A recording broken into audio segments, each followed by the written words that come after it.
Hello and welcome. Well, there is no doubt that during the last 40 years that you would have heard of SIDS and kids.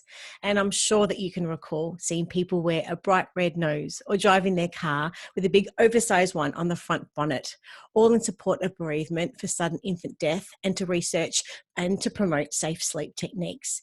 Now, today, this extraordinary organisation has a new name, Red Nose, and we're here to take the time to understand more about their incredible work in the lead up to Red Nose Day on the 14th of August. To do so, we welcome our special guest, Paula Dillon. Now, Paula has been a midwife for 17 years and has experience in both the public and private maternity sectors. Now, she currently works with families both in the antenatal and postnatal periods for clinical assessment, support education, as well as facilitating childbirth and early parenting education for expecting parents. Thank you for joining us today, Paula. How are you?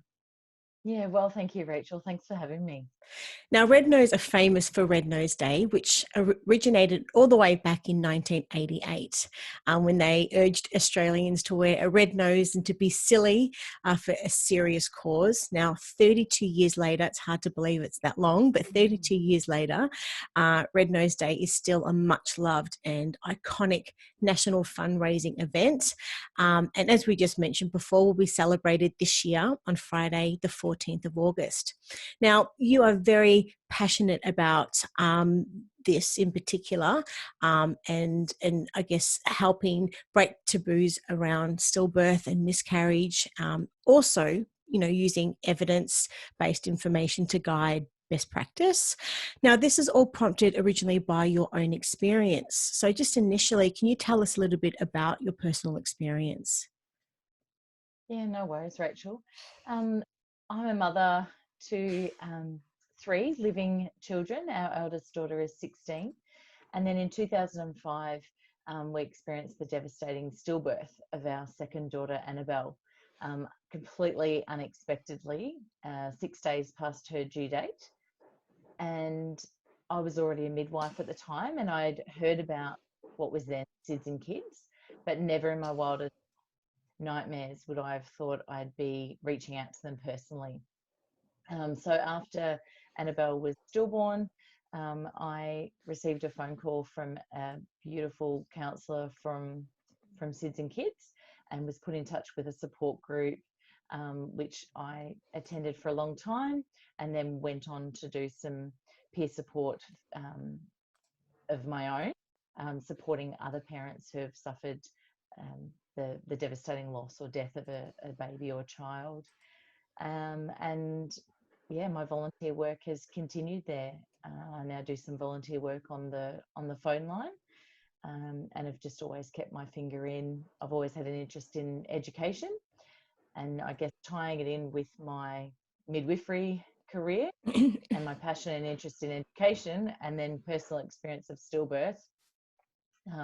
Now the Red Nose has just been an organisation that will always be very close to my heart. Thank you for sharing that story with us. And midwives really play such an important role in educating new parents and families about how to care for their baby, including how to sleep their baby safely. And so on a day-to-day basis in your work, you spread safe sleep messages, helping keep families and the community overall aware of current guidelines and research about sudden and unexpected death in infancy. In saying this, can you please explain what Red Nose, their 6 safe sleep recommendations are? Yeah, absolutely. So since the early 80s, and then moving on to the late 80s, and the research has informed these safe sleep practices, and they are always sleep baby on their back, not on their tummy or their side. Keep baby's head and face uncovered, so avoiding using hats, for example, because they slip down and cover baby's face.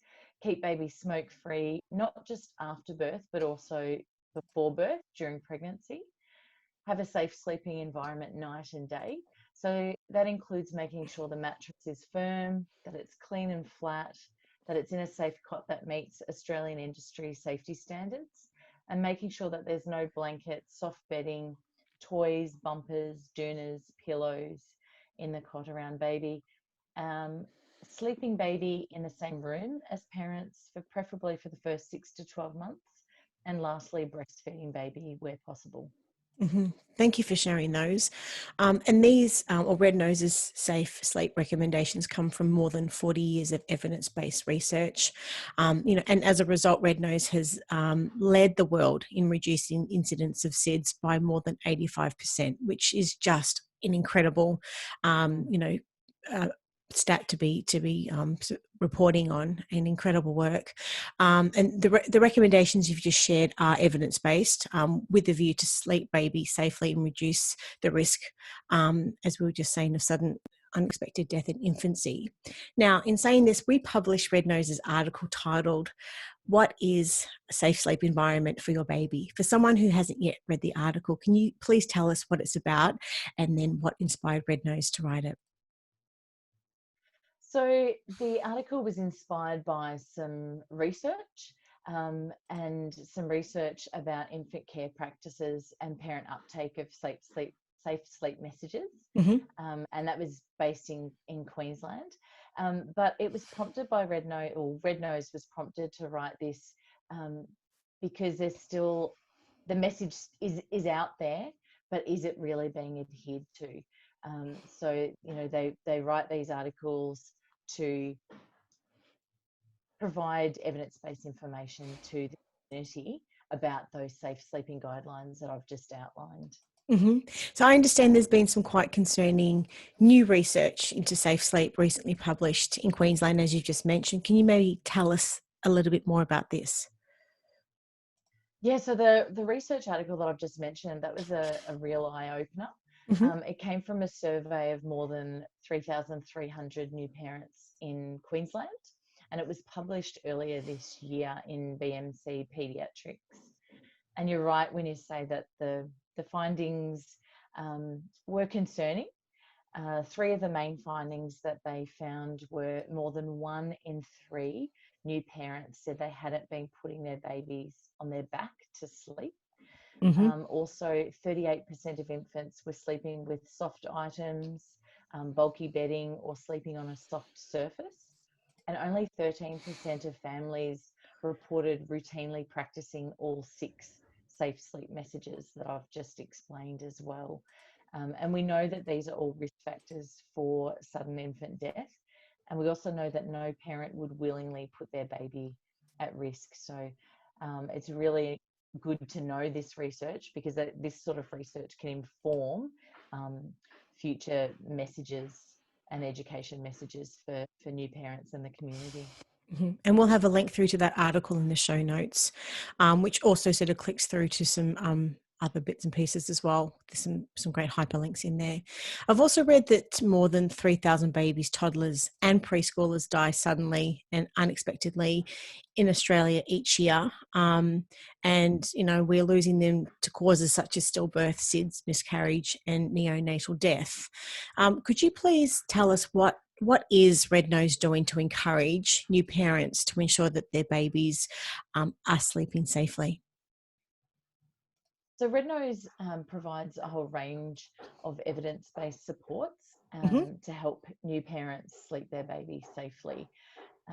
So we've talked about groundbreaking research into the causes and prevention of sudden and unexpected infant death. But research then informs education for parents, and that includes the Red Nose Safe Sleep Advice phone line. And Mm-hmm. that's a phone line that's available Monday to Friday from 9 a.m. till 5 p.m. There's also a Safe Sleep mobile app that you can download onto your phones free of charge. There's an online Red Nose Advice Hub, and you can access that through the Red Nose website, which is rednose.org.au. Mm-hmm. I'm sure you can have that link available to your listeners Absolutely. as In the well. show notes. Yep. And this hub has a range of resources that parents can easily access in relation to how old their baby is or what topic they're interested in learning about.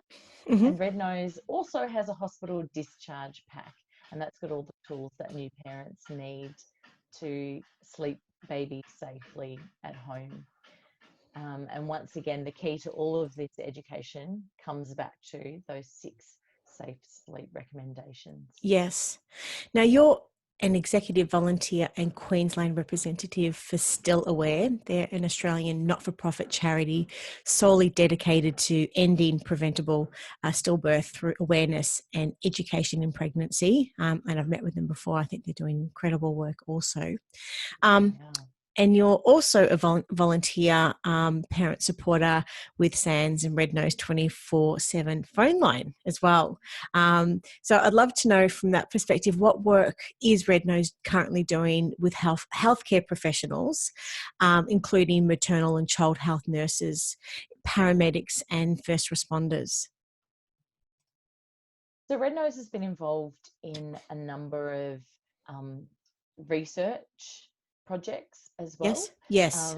They're also involved with the Stillbirth CRE, the Stillbirth Centre for Research Excellence. And that Stillbirth CRE actually has not long ago released a Safe Baby bundle that you can access online. And Red Nose also provides a lot of education to healthcare professionals, including, as you said, paramedics, those first line responders, childcare educators as well. That's really important in the childcare education space, of educators that are caring for infants and young children, that they're aware of these safe sleep practices. It's Mm-hmm. not just for the new parents. Mm-hmm. And that's why it's really important that the community is educated as well. So if you are a childcare worker, you can go to the website and access some education. There's online education, and there's also some training that one day will be back to face to face. Yeah, I know, with everything that we're going through at the moment. So all in all, I've read that Red Nose provides, education and training to healthcare professionals, maternal and child health nurse centres. They support new parents with information and health advice, as you just mentioned. And there's a whole heap of different sort of safe sleep training that they sort of do with medical professionals. Now, paramedics are often frontline with families who experience the death of a baby or a child. And from what I see also, that Red Nose conducts training for paramedics, and in particular in New South Wales, that is aimed at providing information and facilitating discussion with paramedics about appropriate support to families whose baby has died. And these sessions include New South Wales ambulance trainees, graduate paramedics, paramedics in the UK, interstate, and all of these things, which is just incredible work. I'd love to know from your perspective also, how does Red Nose support people who have been affected by the death of a baby or a child? Yeah, so Red Nose, as well as the education and the research support, Mm-hmm. they also provide absolutely vital bereavement support to newly bereaved families, and not even newly bereaved families, grandparents, siblings, healthcare professionals as well, if they need some support, if they've experienced a bereavement of a child in their workplace. Mm-hmm. So, for example, a midwife can access some support from Red Nose if they needed to as well. Mm-hmm. So, if as well as the Red Nose website, the rednose.org.au, they also have Red Nose Grief and Loss. So that's another aspect to the organisation that provides support to parents and families who have experienced a sudden and unexpected death of a baby or infant, Child, so yeah. stillbirth or neonatal death, or a child as well. Mm-hmm.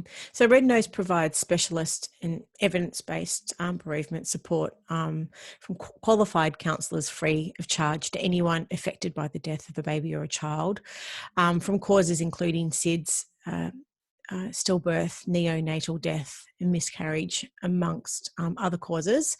And they also offer tailored grief and loss training packages, as you've mentioned, to workplaces that draw on their 40 years of experience of bereavement and counselling as well. So getting back to Red Nose Day, as we mentioned at the very start of this chat, how does Red Nose Day on the 14th of August this year fit into all of this? And what is Red Nose doing differently this year due to COVID? So Red Nose Day, it is absolutely vital. It's a vital day to recognise this organisation and to help raise valuable funds for this organisation, Mm-hmm. so that we're able to continue life-saving safe sleeping education and support. Mm-hmm. We rely on the generosity of Australians who really do continue to connect with the value of what Red Nose do provide in helping save lives. And as you mentioned before, Rachel, since 1988, since that very first Red Nose Day, Mm-hmm. there's been an incredible 85% reduction in Incredible. sudden infant death. And that equates to more than 10,000 little lives that have been saved. And when you think of it like that, it's absolutely incredible. But there is still so much more to do. In Australia, there are still 9 babies per day dying suddenly and unexpectedly. And that's more than 3,000 a year. I know you mentioned that figure earlier as well. And due to sudden infant death, other fatal sleeping accidents, and stillbirth. And so that's why Red Nose Day is still so important, because our work's not done until we get that number down from 3,000 to 0. Yes. So how can Australians get involved this year then? And how can There's parents lots make a of ways, donation? yeah, lots of ways that Australians can get involved. Yeah. We can donate, or you can all donate now at rednoseday.org.au/donate. Yes. Or you can visit rednoseday.org.au for a range of ways that you can get involved. Mm-hmm. And because it is going to be a little bit different this year, Yeah. I'll with say that. 2020 has raised its lots of unexpected things, hasn't it, with COVID? So we've had to make way for that, and created a range of digital options to help physical distancing Australians get involved from the comfort of their own homes. So that includes Australia's first digital Red Noses, and we've also got our online Red e-tin rattle. So for more information on that and to explain what that's all about, you can jump on rednoseday.org.au/get involved. Mm-hmm. And you can still buy actual Red Nose Day products. So you can still get the car red nose, and people red noses, and pens and pins and little toys. But we recognise that some supporters are unable to participate in the way that they usually would. So you can purchase those online via the Red Nose website, or you can actually go to Big W to purchase those items that are all individually wrapped to help keep them COVID safe As as well. well. Wonderful. We've covered a lot of information today, Paula. We'll make sure, obviously, all of those links are in the show notes for everyone to access. But if you were to, I guess, summarise some of the most important key messages from our chat today, what would they be?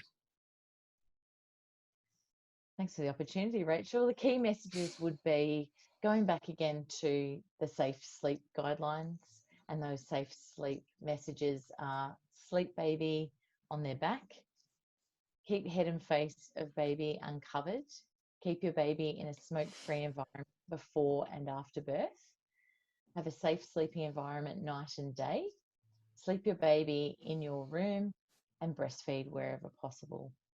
Wonderful, critical, and very important messages. And once again, we'll have all of those links for parents to donate to this very important cause. And this is something that shouldn't just be brought up in conversation just once a year. This is something that needs to be sort of lived, eat, and breathed every day, as you said, with the safe sleeping recommendations. And by all means, to continue supporting their incredible work. But thank you for your time today, Paula. Take care, stay safe, and speak Thank you again very soon. much, Rachel. Okay, Cheers. thank you. Okay, bye.